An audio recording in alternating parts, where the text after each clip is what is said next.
I love this quote from J.D. Vance on Canada, and I quote, "With all due respect to my Canadian friends whose politics focus obsessively on the United States, your stagnating living standards have nothing to do with Donald Trump or whatever boogeyman the CBC tells you to blame. The fault lies with your leadership elected by you." End of quote. And I have to tell you, this is one of the few times I've actually agreed with any politician. I think J.D. Vance nailed it. Canada's unemployment rate is currently 7%, and in the province of Ontario, it's at 8%. Toronto's unemployment rate is at 10%, and youth unemployment across the country is at 15%. And we haven't seen numbers like this since the 1990s. It has nothing to do with the US or China or Russia or any other foreign country.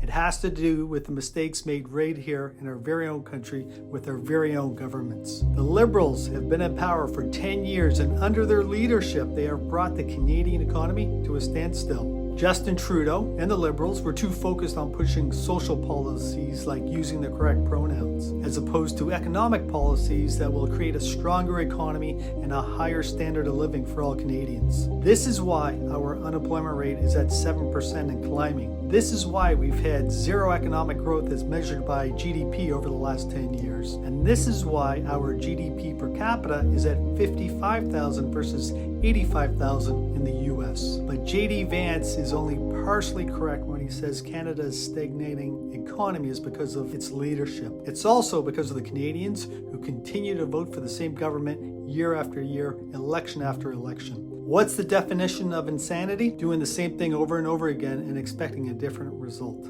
Elbows up!